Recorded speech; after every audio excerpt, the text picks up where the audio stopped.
concretamente a Xavier Peñacoca. Él es ya un conocido de nosotros, de ScoTV Tribuna Libre, porque le hemos entrevistado ya varias veces y siempre da muy buenos consejos y muy buenas referencias. Y no olvidemos que siempre aprendemos de él. Os voy a leer un poquito quién es, para aquellos que no conozcáis a Xavier Peñacoca. Él es ertzaina, es subcomisario de la Ertzaintza, jefe del Centro de Investigación en Ertzaintzainea, es que yo mi euskera está así, de Donostia San Sebastián, responsable de investigación criminal. Además es auditor interno del sistema de calidad ISO 9001/2018 de la Ertzaintza en la asistencia y protección a las víctimas de violencia de género, domésticas y filioparental, y del sistema de calidad del proceso de la detención. Es miembro del equipo del proceso de violencia de género de la Ertzaintza, miembro del equipo de igualdad de la Ertzaintza y lleva 34 años de servicio. Habría que decir también que es licenciado en Psicología, especialidad clínica.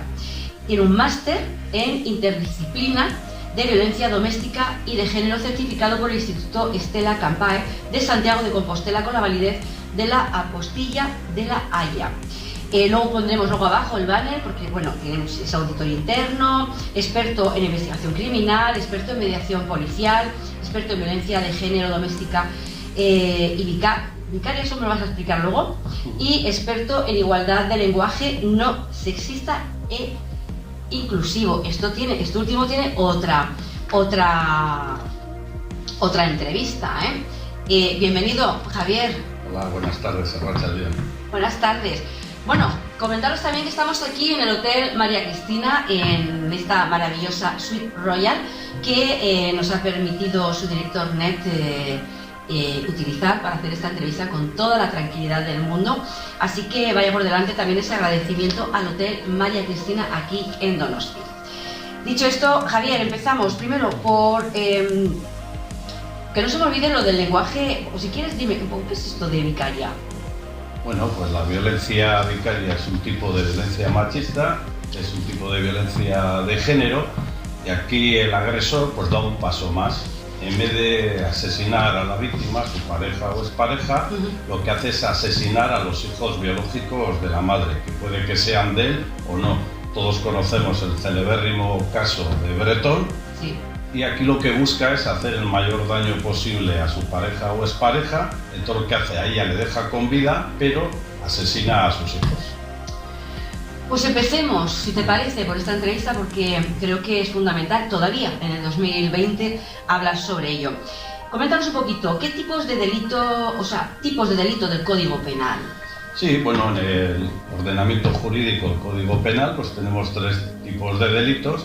El de violencia de género es un delito público, con lo cual tanto a la Judicatura, Fiscalía o Policía lo que nos permite o faculta es realizar diligencias de prevención de oficio, con lo cual en ausencia de víctima de la denuncia se puede perseguir sin cuan unas diligencias de prevención y se tramitan las correspondientes diligencias al juzgado. Lógicamente es mucho mejor denunciar las víctimas para que el proceso vaya hacia adelante y podamos tener luego una ulterior sentencia condenatoria. Hoy estamos al día que estamos y hay 12 mujeres asesinadas en el conjunto del Estado. Y recordemos que estamos a 26 de febrero. Ninguna de ellas había interpuesto con anterioridad denuncia, bien en la policía o en el juzgado. Entonces yo animo a todas las mujeres que estéis viendo ahora esta entrevista para que si sufrís cualquier tipo de maltrato, de violencia de género, vosotras, un familiar o alguna persona conocida, que es muy importante denunciar. Eso nos va a facultar a la Judicatura y a la Policía que os podamos proteger y en la praxis, la mayoría de las veces, ejerce un efecto disuasorio sobre el agresor para futuras repeticiones de agresiones. Los tipos de violencia que son de género, doméstica, filioparental, vicaria, ya los has explicado, y machista. Mucha gente esto no lo entiende muy bien, ¿no? Porque parece como que... Sí. Cuéntanos un poquito. Sí. Violencia, género, doméstica... Sí, si te parece, sigo un poquito describiendo faltan otros 2 tipos de delitos. Tenemos otro tipo de violencia machista que es también de gran gravedad y son todos los delitos contra la libertad sexual. Estos son delitos semipúblicos y aquí un poco el requisito de preceptividad y de vamos a decir, incoación de diligencias, se exige para su persecución la denuncia de la parte ofendida, salvo en el caso de menores o incapaces, que también la policía y la judicatura podemos actuar de oficio. Y ya tendríamos el tercer capítulo de delitos, que son los llamados delitos privados, que son las injurias, calumnias, que aquí cambia un poco el procedimiento, y ya en vez de una denuncia se exige una querella y el concurso de un procurador. Es un proceso un poco más complejo, y aquí la parte agraviada, a diferencia de los otros tipos de delitos, puede proponer también, mediante su procurador, un tipo de pruebas a la judicatura para que las practique. ¿Estamos hablando esto último de esas denuncias falsas? No, son denuncias, sobre todo delitos contra el honor, contra la intimidad. Entonces, esos requisitos de procedibilidad se exige querella y, ya te digo, procurador. En cambio, en el resto... Honor y intimidad sería, perdóname, los vídeos. Pues podría ser, vale, por ejemplo. Para que la gente lo entienda mejor. Sí, pero sobre todo son los delitos que son injurias, insultos, son calumnias. Yo te achaco a ti que has cometido un delito y eso tiene una falsedad. Sobre todo son ese tipo de delitos, pues eso se dice, son delitos privados. Entonces, bueno, la violencia machista, lo que más preguntas, un tipo de violencia es un concepto muy amplio, y aquí siempre el sujeto activo es el hombre y el sujeto pasivo la mujer. Y la mujer es una violencia estructural, es una violencia basada en las desigualdades que hoy en día tenemos en nuestro conjunto de sociedades, y la sufren las mujeres por el mero hecho de serlas. Y aquí tendríamos pues todo un espectro de delitos. Tendríamos los delitos de violencia de género, los delitos de doméstica, delitos de violencia filioparental, tendríamos también todos los delitos contra la libertad sexual, la mutilación genital femenina, la trata de seres humanos con fines sexuales, los matrimonios forzados con personas de mucha diferencia de edad, en muchas niñas, adolescentes o menores. Entonces, pues todo eso es un poco el espectro de la violencia machista. Unos están recogidos en unos capítulos en el Código Penal y otros en otros. Unos son, por ejemplo, delitos de lesiones, otros contra la integridad moral, pero todos ellos están perfectamente recogidos en el vigente Código Penal. Es decir, que lo que antes se andaba por un lado, por otro, como matrimonios forzados con adolescentes o violaciones, lo que hemos hecho ahora con el Código Penal ha sido embarcar todo en una violencia machista, y luego cada uno sigue un trámite diferente, porque bueno, cada delito tiene una consecuencia y un castigo, ¿no? Protocolo. ¿Qué protocolo consigue o sigue la Ertzaintza con violencia de género? Pues las asistencias a las urgencias, las denuncias, orden de protección de atestados, etcétera, victimización secundaria, o sea, todo ese elenco, ¿no? Todo ese protocolo desde el momento en que se recibe una llamada. Sí. Bueno, el protocolo de la Ertzaintza tiene una serie de requisitos, es un protocolo integral, personalizado y coordinado. ¿Qué quiere decir? Que la Ertzaintza somos una policía de proximidad, de cercanía, una policía integral. Aprovecho para decir que si todas las llamadas de urgencia se reciben en el teléfono 112, pero tenemos también un teléfono estatal que es el 016. Pero como aquí la comunidad autónoma, la Ertzaintza somos una policía integral, tenemos la competencia plena. Con lo cual, cualquier persona que llamase al 016 lo que hace es derivar al 112 para que los recursos de la Ertzaintza puedan asistir a la víctima. Y digo que es integral porque el espectro de actuaciones es muy completo.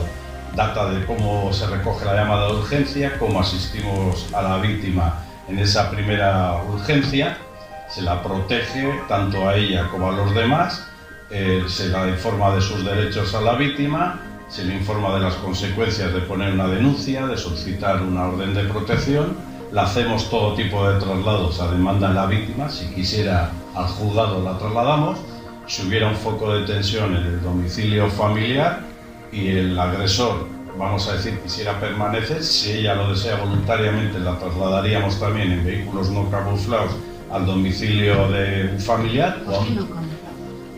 Bueno, para que sea más discreto, no vamos a meterla a ella o a sus hijos en un vehículo con distintivos, que aparte tiene una mampara. Como has dicho, no camuflados. No, digo camuflado con no distintivos. Ah, vale, también he entendido no camuflado. Por eso digo, ¿por qué no camuflado? No, o sea, con agentes de paisano, sí, para sí, preservar vale, su intimidad. También he entendido yo mal, sí. Y ya mediante un sistema de valoraciones de riesgo, ya pasamos en base a los diferentes niveles de riesgo ya protegerle. Son unas medidas policiales de protección en cascada que van de menos a más.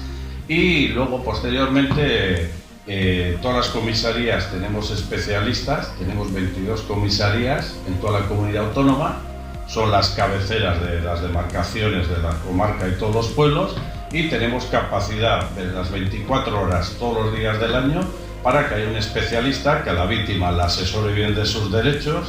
Si lo desea, venga un abogado del turno específico formado en violencia de género.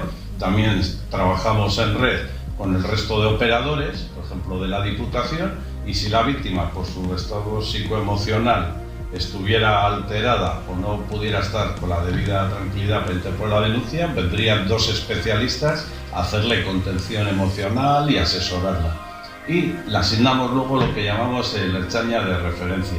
Ese es un agente que se va a asignar a la víctima para siempre, que haga un seguimiento de su caso de forma individualizada y personalizada, y si hubiera una recidiva de futuras actuaciones, quebrantamientos de condena o nuevos episodios de violencia, sería el agente de referencia. Todo ello para minimizar esa victimización secundaria que sufren todas las víctimas. Esto último que estás comentando, Xavier, es importante porque muy poca gente, incluida yo, no sabíamos que luego había una agente de referencia en la que, bueno, pues de alguna manera uno, quizás lo que se está buscando también, aparte de agilizar, ¿no?, el proceso, porque ya conoce, también que la víctima tenga esa proximidad, ¿no?, porque ya esa confianza de no tener que seguir explicando lo que me pasa siempre una cara nueva, sino que esta es la que siempre está conmigo, ¿no? También es un poco, ¿no? Exactamente, siempre que haya, ya te digo, una ulterior repetición de esos episodios de violencia de género, ese va a ser su agente de referencia, va a tener contacto con él permanente, con ese agente de referencia, mediante llamadas telefónicas, entrevistas presenciales, siempre a demanda de la víctima, si la víctima solicita cualquier tipo de servicio o asesoramiento, y él es el que le va a derivar luego al resto de operadores jurídicos, sociales o al resto de servicios de las chañas si hubiera que interponer de nuevo otra denuncia o cualquier otro tipo de asesoramiento. ¿Suelen ser hombres, mujeres o ambas? Bueno, en su día, en el año 2004 empezamos, solo había agentes femeninas, pero luego, bueno, conforme avanzó el tiempo, no olvidemos que casi la tercera parte de las víctimas y de los agresores son de procedencia extranjera. En el País Vasco tenemos aproximadamente un 7% de población emigrante, pero si vamos a la casuística de todos los atestados que se incoan, que para que tengas una idea, al día tenemos unas 15 denuncias diarias en la comunidad autónoma, lo cual totaliza cerca de 5.000 y pico anualmente. Pues lo que muchas de estas mujeres, sobre todo si eran africanas o eran de Latinoamérica, casi prefería por sus valores étnicos, sus lazos culturales, que las atendiera un hombre. Entonces hoy en día en esa sección de seguimiento tenemos tanto hombres como mujeres. ¿Y no una mujer? Eso es, sí, sí. Curioso. Sí, ahora tenemos mujeres y hombres. Inicialmente todas eran agentes femeninas, sí. Pero ahora tenemos tanto hombres como mujeres. Ay, qué curioso, fíjate, hubiera pensado, porque mujeres africanas hubiera preferido una mujer más que un hombre, pero fíjate, no, pues oye, es bueno saberlo. Xavier, valoraciones de los riesgos de la policía, el expediente de cada caso, coméntame un poquito. Bueno, pues en su día la valoración de riesgo tiene un carácter exclusivamente policial. En su día se hizo un convenio con la Universidad del País Vasco, con el Departamento de Psicología y con el catedrático Enrique Echeburúa y su equipo, que es una eminencia en este tema de las valoraciones de riesgo. Fruto de esos estudios, estudió cientos de casos reales de mujeres que habían padecido violencia de género y salió una escala con una serie de ítems. Y esa escala está compuesta de 20 ítems y analiza diferentes aspectos, como puede ser la situación de la pareja, si hay situación de acoso, de divorcio o separación reciente en los últimos meses, analiza el tipo de violencia, lógicamente es más grave la violencia física y sexual que la psicológica en principio, hablamos solo de efectos de protección, luego también analiza el perfil del agresor, lógicamente si tiene antecedentes penales, por otra etiología de delitos, por esta misma, tiene alguna enfermedad psicológica, es drogodependiente, pues claro, lógicamente eso tiene más factores de riesgo, y muy importante, también analiza la vulnerabilidad de la víctima. si es una víctima emigrante que acaba de llegar al País Vasco y no tiene una red familiar de apoyo, si no tiene trabajo y depende económicamente del agresor, si vamos a decir tiene alguna discapacidad, pues todo eso lo analiza y fruto de esos ítems, que mediante algoritmos matemáticos estadísticos, cada ítem tiene una puntuación, tenemos ítems muy discriminativos que valen 3 puntos, discriminativos que valen 2 y de bajo discriminación que valen 1 punto. Salen en base a unas puntuaciones y tenemos 4 niveles: básico, moderado, alto y especial. Y a partir de ahí todas las medidas de protección van en cascada en sentido vertical hacia arriba. Por ejemplo, en el nivel básico lo que hacemos es formar en autoprotección a todas las víctimas que lo desean. Tienen un vídeo con actores profesionales en el que se recrea una situación de violencia de género y se le da consejos visualmente, que tiene más impacto, cuando ya se prevé que va a haber una agresión, durante la agresión para minimizar los efectos de la agresión, y posterior a la agresión se le da también consejos que tiene que tener una habitación segura con pasador. Luego le formamos también mediante folletos y díticos también en protección y se les informan de sus derechos. Y también antes les daba un teléfono gratuito que tenía línea directa con la Ertzaintza. Ahora la tecnología ha avanzado y lo que hacemos es descargar una app, o sea, que tiene las mismas funcionalidades. Aquí tiene varios botones y uno de ellos, por ejemplo, va directo al 112, otro va a la comisaría cercana, que es la que lleva su expediente o su caso, y si hubiera un caso muy grave, hay una función que el operador de la Ertzaintza que recibe la llamada está oyendo todo lo que pasa, al efecto de comprobar auditivamente la gravedad del caso para que el jefe de operaciones pueda asignar más o menos recursos policiales dada la inmediatez y la urgencia del caso.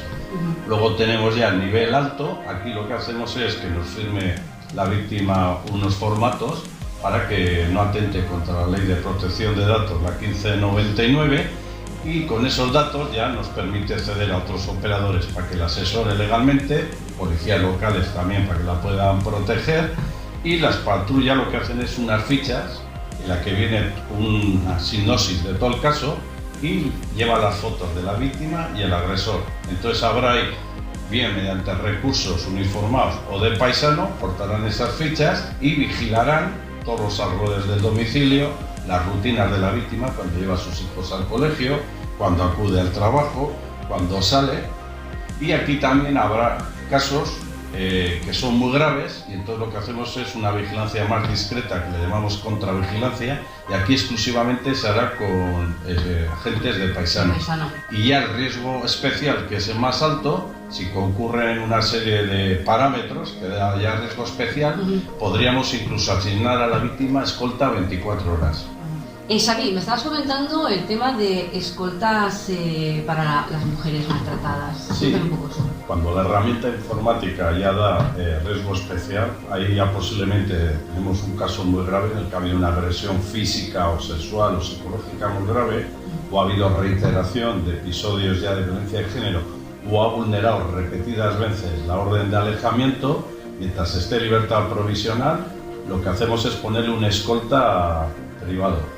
Ese servicio lo paga el Departamento de Seguridad, es gratuito, y el escolta privado está especializado en proteger a las mujeres y porta su correspondiente arma de fuego reglamentaria. Es una medida muy eficaz porque disuade totalmente al agresor, pero ¿qué ocurre? Que tú imagínate que llevas escolta, pues tiene que ir el agresor, el escolta le tienes que llamar una hora y pico antes, tiene que hacer una inspección ocular de todos los alrededores de la calle del portal, tiene que subir y bajar todas las escaleras del portal, tiene que inspeccionar los garajes y claro, es una vida un poco incómoda. Entonces, ¿qué ocurre? Que muchas víctimas empiezan con el servicio de escolta, pero al mes, 2 o 3 meses, pues muchas desisten voluntariamente. Pero nosotros las seguimos protegiendo con otra serie de medidas alternativas de las que te he explicado con anterioridad. Pues coméntame ahora también lo que es el expediente de cada caso, sistema de calidad. Eso es un servicio adicional a las víctimas o auditorías. Sí, eso es. Bueno, lo que buscamos es, dentro del servicio a las víctimas, tenemos una herramienta informática que le llamamos el expediente de violencia doméstica o violencia de género. Ahí están todas las víctimas y lo que es mediante una herramienta informática que quede todo lo que ha acontecido en su caso desde el primer momento, todo perfectamente registrado mediante un submenú de tareas, y ahí tenemos todo el cronológico del caso. No olvidemos que llevamos víctimas protegiéndolas 16 años y ahí están registradas todas las entrevistas presenciales y telefónicas que hemos mantenido con las víctimas, que mínimo serán con carácter bimensual, depende del nivel de riesgo, o mensual o quincenal, todo en base a los niveles de riesgos que hay. Ahí estarán registrados todos los oficios judiciales con toda la casuística que ha habido del caso, están también todas las entrevistas, todas las valoraciones de riesgo, pautas de actuación inmediata, toda la información del agresor, de la víctima. Y lo bueno que tiene este expediente es que la víctima, si imagínate, vive en Donosti, pero se va a vivir a Bilbao, la herramienta es la misma, tendrán acceso a los ertzainas que van a llevar a partir de ahora su caso y todo está perfectamente registrado. Luego, nuestro sistema está basado, es un poco pionero a nivel estatal, porque somos la única policía que lo tiene implementado en esta serie de tareas y medidas de protección. Es un sistema basado en la norma ISO 9001-2015 y lo que buscamos es dar un buen servicio a la víctima. Es innovador, está basado en el aprendizaje y sobre todo la mejora continua. Es un sistema que nos obliga a cumplir exhaustivamente todos los procedimientos policiales y en cuanto hay la menor desviación en cuanto a ese servicio que nos ha podido materializar, todo se analiza, todo hay medidas correctoras y todo buscando esa mejora continua en el servicio a las víctimas. Y para saber si lo hacemos bien o no, hacemos auditorías internas en las 22 comisarías mediante auditores internos de la Ertzaintza, que yo por ejemplo soy, pero también nos viene la empresa NOR, que es una empresa privada con auditores externos y nos hace auditorías externas. Y cada 3 años se valida ese procedimiento y al día de hoy tenemos las 22 comisarías de la Ertzaintza ese certificado. Y aparte de todo eso, se hacen unos métodos de encuestación vía telefónica, son encuestas anónimas y reservadas, y se les pasa a las víctimas 2 cuestionarios. Cuando empieza el caso por primera vez y contiene preguntas, por ejemplo, si la han atendido con rapidez los ertzainas que han ido a atender la urgencia, si la ha recogido bien la denuncia el ertzaina de atestados que ha incoado esas diligencias, si la han informado bien de sus derechos. Y el otro cuestionario es ya cuando llevamos más de 6 meses protegiéndola, a ver el agente referencia su accesibilidad, si se la ha atendido con rapidez, si se la informa bien de todo. Y bueno, parece que los números nos avalan, porque sobre un día teórico siempre nos movemos en márgenes entre 8,5 a 9,2, 9,3. Entonces todo eso es muy importante. Y quisiera decir otro detalle. Sí. Es muy importante denunciar, como te he dicho al comienzo de la entrevista, las víctimas. 12 víctimas llevamos, ausencia de denuncia. Pues en la Ertzaintza llevamos ya casi 8 años que víctimas que habían denunciado o estábamos haciendo ya un seguimiento de su caso, no ha sido asesinada ninguna. Es súper importante ese dato. Exactamente. O sea, no tenemos que lamentar que haya una muerte. Sí. No, eso es importantísimo. Y si me permites añadir, el año pasado, por primera vez desde que se empezaron a contabilizar las víctimas de violencia de género, tanto en la comunidad autónoma como en el resto del Estado, en el País Vasco el año pasado ninguna mujer fue asesinada por esta tipología de delitos. Con lo cual quiere decir que algo estaremos haciendo bien, tanto la policía como la judicatura, servicios sociales, Osakidetza, a efectos de prevención, que en definitiva es lo que nos interesa a todos. Desde luego. Hemos estado hablando un poquito de todo, pero ¿hay algo, el tratamiento a los agresores? ¿Qué se da? ¿Cómo se les trata? ¿Cómo es el tratamiento? Cuéntanos un poquito. Bueno, cuando se produce un ilícito penal, pues es violencia física, psicológica, lo que hacemos es una intervención con el agresor. Si el ilícito penal es un delito flagrante y se procede a su detención, en base al artículo 492 de la Ley de Enjuiciamiento Criminal, pero imagínate que fuera violencia psicológica, vamos a decir, de poca entidad. Pues entonces lo que haríamos sería también igual unas diligencias de prevención y adquiriría la cualidad de persona investigada. Iría con esa cualidad al juzgado. Y mantenemos entrevistas también con todos los agresores que lo desean. En el momento de la detención, en el momento que van a recoger la diligencia de imputación en el momento que van a recoger la citación para el juicio rápido o con posterioridad si así lo desean. Y le informamos un poco de las consecuencias que tendría cometer otro ilícito penal, vulnerar la orden de protección, pero también le informamos de los derechos que tiene derecho también a asistencia gratuita en base un poco a su régimen económico, y podría tener también derecho a asistencia psicológica. También tenemos, el Gobierno vasco tiene convenios con los diferentes colegios de psicólogos para que hiciera terapias de violencia de género para reconducir sus actitudes. Eso sí, vamos a hablar. Xavi, pero cuando uno piensa en violencia de género, piensa en la violencia, pero hay mucho tipo de violencia. Violencia, hablamos de violencia machista. Coméntanos, ¿cuál es?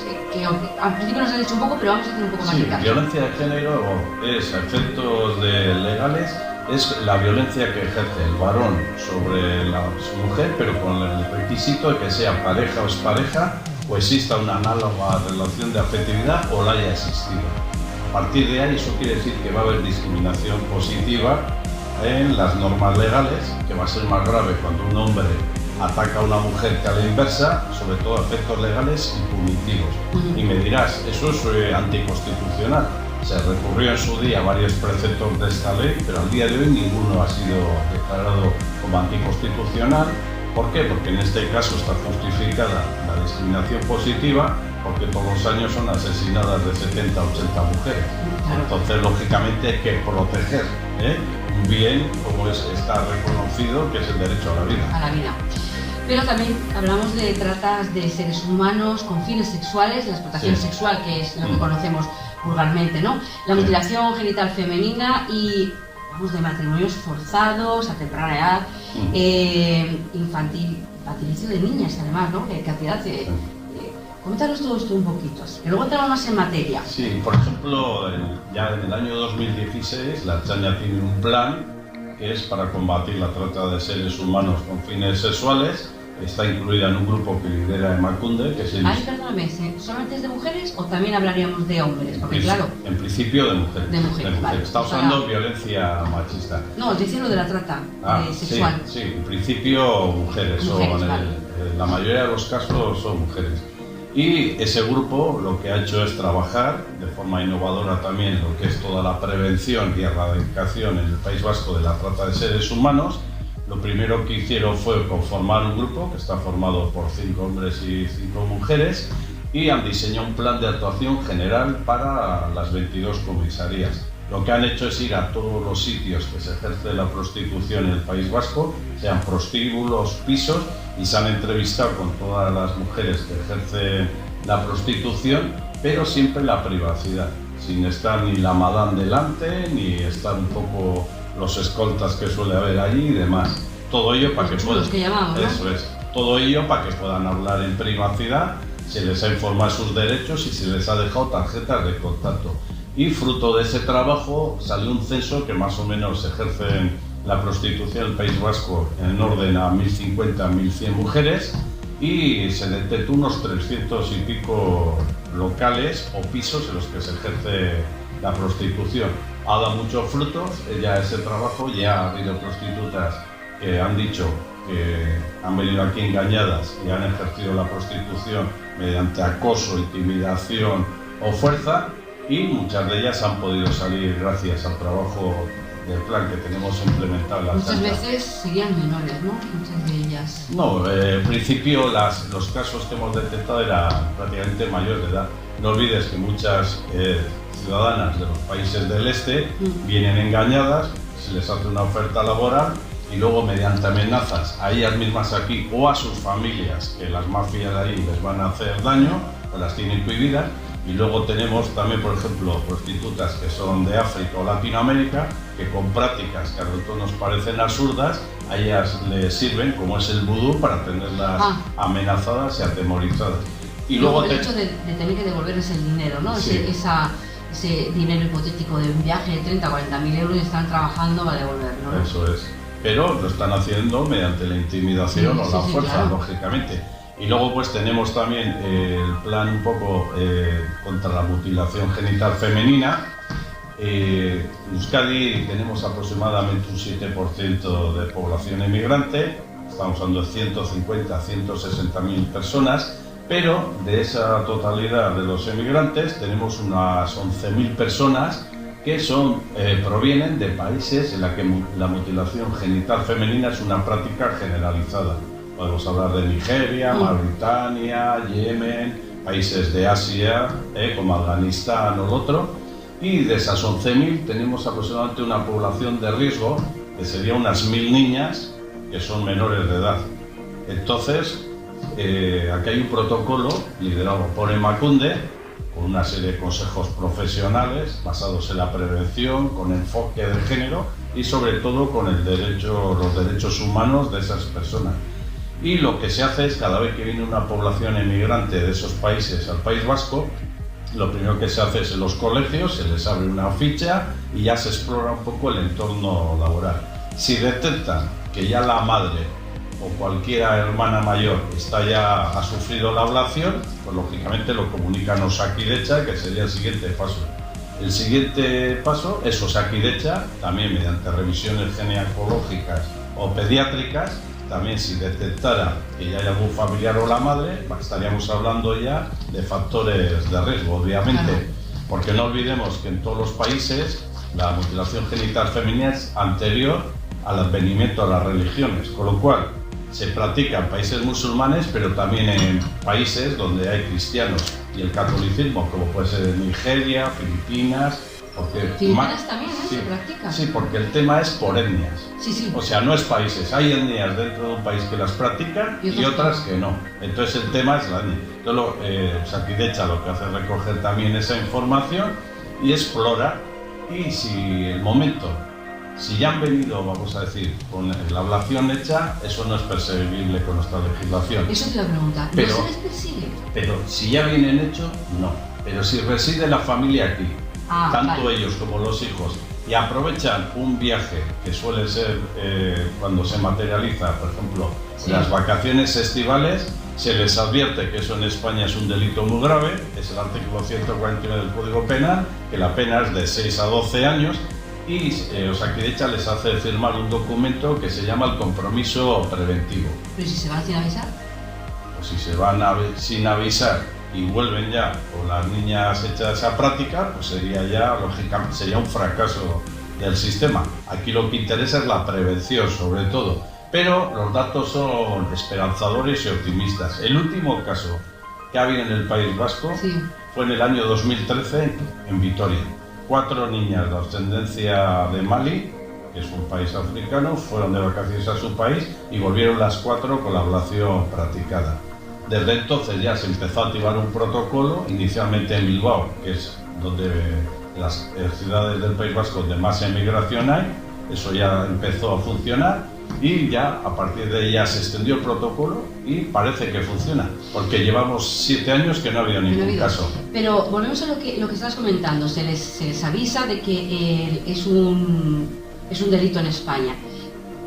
Vienen, porque claro, el padre manda, y el padre si es de tradición ancestral, porque esto viene de hace siglos, y se detecta que ha hecho caso omiso de esas advertencias. Pues ¿se les quita la patria potestad o qué ocurre? No, el mal de la niña está hecho, eso ya no se puede, o sea, no hay operación que... Sí, el Código Penal vigente es taxativo al respecto, es un delito de lesiones con todos los agravantes, la pena es de 6 a 12 años.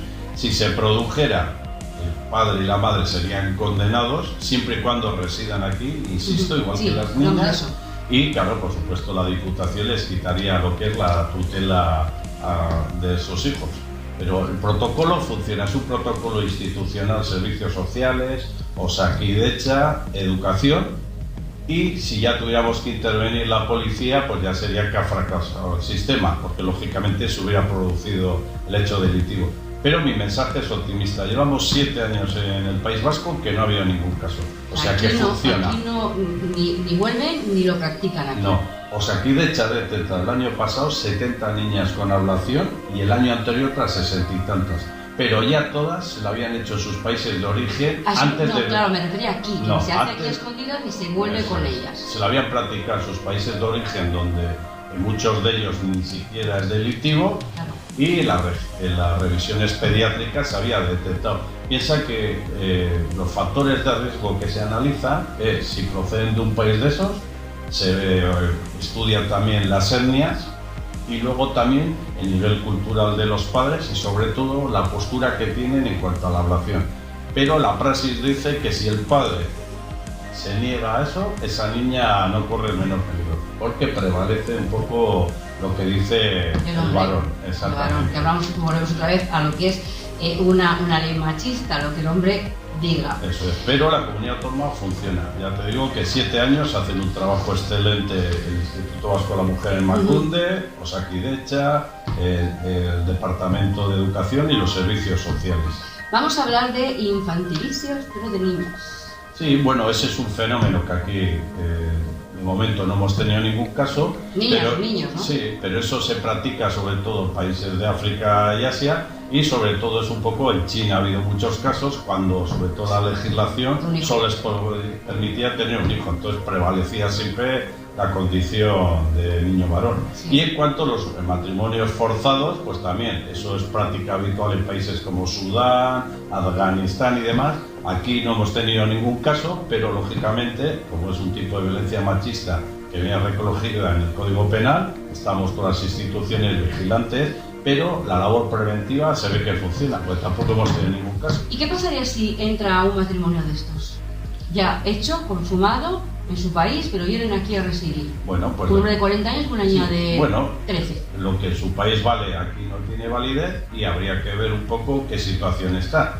Aquí en España tener relaciones sexuales con un menor de 16 años también es un tipo de delito. No consentidas. Eso es. Si ya tuviera 16 años cumplido 17, ya habría una exploración de la niña, pues Osakidetza y sobre todo Fiscalía de Menores, practicaría las diligencias de prevención y sería el órgano competente para resolver. Bueno, nuestra nutrición forzada también entraría dentro de lo que es violencia. Sí, hay determinadas etnias, sobre todo en África, que... Engorde. Eso es, que lo que hacen es engordar a las niñas, porque cuanto más gorda está, vamos a decir, es más valiosa para luego tener un matrimonio con terceras personas. Mauritania es sí, uno de los Mauritania países también. Que la belleza de la mujer es la gordura, y los tobillos gordos hay que engordarla. Sí, lo que hacen es con métodos artificiales, pues como se hace con los pavos y demás. Entonces es otro tipo de violencia machista, lógicamente. Xavier, quiero hacerte una serie de preguntas así un poco rápidas, no tengo mucho tiempo, pero vemos además en muchas entrevistas que te he hecho, pues siempre es al mismo tema, ¿no? La cuadrilla, estas pandillas más que cuadrillas, en las que prevalece o es emergente, ¿no? En niños de 14, 16 años, esa tendencia machista. Una mujer, una niña, una chica, bueno, es que para mí cuando tiene un novio de 14 es una niña, ¿se puede detectar de alguna manera una conducta machista, lo que después va a ser, ¿no? El preludio de lo que viene detrás? Sí, por ejemplo, un adolescente, su pareja, que será de parecida edad, pues ya tiene, vamos a decir, en su vida cotidiana actuaciones que le llamamos los micromachismos, la controla a través del teléfono, la controla a través del GPS, le pide pruebas de a ver dónde está, que le haga una videollamada, le pide la prueba de amor, que es que le dé sus contraseñas para acceder tanto al teléfono móvil como a las redes sociales, como puede ser TikTok, Instagram, Snapchat. Si, vamos a decir, intenta aislarla ya de sus amigas, si intenta también, vamos a decir, controlarla todos los aspectos de su vida, chantajes emocionales, que como es que prefieres estar con tus amigas que conmigo, pues todo eso ya le está dando mucha información ya, que es un tipo ya de acoso y le está ya un poco mandando mensajes de que esa relación no es amor romántico como ellos piensan, que es un estereotipo. Ya le está indicando muchos parámetros de que eso va a derivar posiblemente en una situación de maltrato. Se mete con su forma de vestir, que se vaya a cambiar de ropa, que no se ponga minifaldas, que no se pinte, que no ande con chicos. Quizás esa conducta ¿no? de lo que vendrá después es más detectada por las amigas, quizás sea el papel más de las... Claro, la niña enamorada es la niña enamorada, ¿no? pero quizás es el papel más de responsabilidad de las amigas, de darse cuenta y de decir, esto no... Sí, pero bueno, cuando uno está enamorado, pues lógicamente... Por eso las amigas siempre son más frías, ¿no? A la hora de decir, esto no es normal. Es que lo que me has dicho de la prueba de amor, que sea darte las claves, no es ninguna prueba de amor. O sea, la prueba de amor es que tú no me la pidas y que confíes. Sí, pero bueno, estamos hablando de adolescentes, gentes menores de edad, que ellos toman modelos por imitación de series, de programas de televisión. Por ejemplo, una de las series que más aceptación ha tenido los adolescentes, la serie Crepúsculo, en la que el mensaje que se manda es que todo vale por amor, que estaba dispuesta la protagonista a convertirse en un animal, en un licántropo por amor. Entonces son mensajes, luego todas estas programas que echan en todas las televisiones de chicos, chicas, cuernos, que ahora esto, ahora lo otro, pues son... Sí. En la educación está claro que ahora estamos fallando tanto la familia, los colegios, los medios de comunicación. ¿Por qué? Porque cada vez vemos con preocupación que lo que es las denuncias que incoamos en las respectivas comisarías, los rangos de edad están cada vez más bajando. Ahora, por ejemplo, el intervalo de 18-30 años cada vez va subiendo más en cantidad, y también un fenómeno que antes prácticamente no había, ahora cada vez hay más menores de edad también sometidos a estos procesos de violencia de género. Tú que das charlas en los colegios, ¿estás viendo cuál es la reacción de estos jóvenes, ¿no? De estos adolescentes, tanto en la violencia como en las violaciones? Porque algo hacemos mal, cada vez sabemos que no está bien, pero cada vez salen más manadas. Y en la mutilación femenina, ¿cómo ves que reaccionan? ¿Tienen participación? ¿Les ves como cierto...? ¿Cómo ves? Bueno, ¿Tenemos esperanza en que salgan...? El nivel cultural es altísimo, todos manejan internet, las redes sociales, o sea, están al día perfectamente todas las nuevas tecnologías, pero un poco los valores a veces que reciben son mensajes contradictorios. Luego, por ejemplo, otro dato que nos preocupa es que su primer contacto sobre la sexualidad no es ni en el colegio a través de módulos de igualdad, ni conversaciones en la familia, sino es a través de la pornografía mediante los teléfonos móviles. Entonces, pues sí, tenemos un problema de modelo equivocado y demás, y en cuanto les das la charla, ellos perfectamente por su nivel cultural lo asumen, lo asimilan. Les hacemos también mediante trozos de películas, sketches cortitos, facilitamos el debate con ellos, interactúan perfectamente.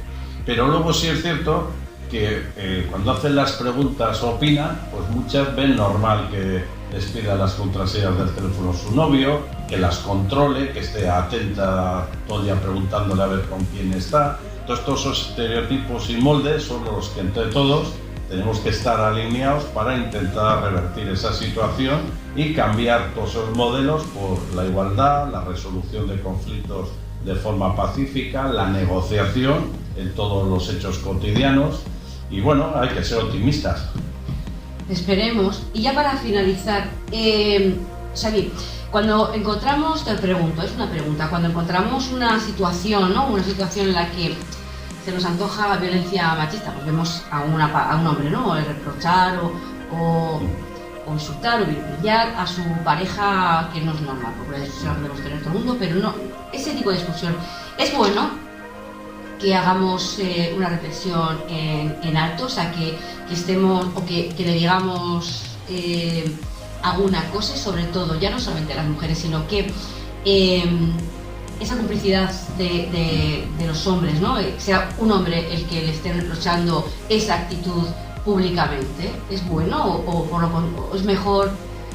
No sé, lo digo a nivel policial, por la reacción, ¿no? Además, tú como has estudiado psicología, o es mejor llamar por o grabar la escena, llamar por teléfono y decir, oye, como es un delito público, esto es lo que ha pasado y lo que he vivido.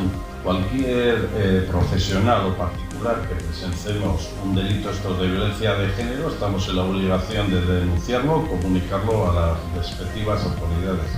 ¿Qué ocurre? Que si estamos ya viendo esos micromachismos, estamos viendo esas actitudes que no revisten todavía esa entidad tan grave, pues sí sería bueno conversar un poco con esa persona, si es que la conoces, asesorarla. No olvidemos que de término medio tardan las mujeres, algo que el hecho sea muy grave, 7 años en denunciar un caso de violencia de género. está usando la violencia psicológica, esa violencia sutil, que empieza con micromachismos, microagresiones, una fase de tensión. Y autoestima baja, ¿no? Eso es. Luego ya tenemos la fase de explosión, que ya se ha producido esa agresión física, psicológica, sexual, y luego viene la tercera fase, que es la reconciliación. El agresor se arrepiente, luego te invita a cenar, a comer, al cine o lo que sea, y son círculos concéntricos, pero no son hechos puntuales, siempre va a ir creciendo, y una vez que se empieza el camino es siempre al alza. Entonces es muy importante asesorar o ponerlo en comunicación de las respectivas autoridades. La experiencia nos dice que si un agresor haya o no haya denuncia, se le encuadran las diligencias, va al juzgado, se produce un juicio rápido, ejerce en la mayoría de los casos un efecto disuasorio para posteriores agresiones. Entonces yo animo a todas las mujeres a denunciar. A denunciar siempre. Pero tiene que ser una decisión salvo empoderada y con toda la información al respecto, para que sepa bien sus derechos y todas las consecuencias que tiene. Pues Xavier Peñacoca, muchísimas gracias por otra vez darnos esta entrevista y sobre todo aclarar, porque nunca está de más aclarar y animar a las personas, a las mujeres a que denuncien, a que tampoco permitan desde un principio, ¿no?, esta vulneración, ¿no?, de tu estado como persona, porque al final eso es lo que es un poco menospreciar, ¿no?, cosificarte. Tu pareja nunca es bueno. Gracias por esta entrevista. Nada, pues gracias a ti y hasta cuando quieras. Gracias. Y bueno, pues deciros nuevamente que estamos en el Hotel María Cristina, que agradecemos a su director Ned y a todo ese equipo maravilloso que tiene aquí el habernos permitido en esta Suite Royal hacer esta entrevista. Y nada, gracias y hasta la próxima entrevista a todos los que os espero también, tanto en EuskoTV como en Tribuna. Muchas gracias.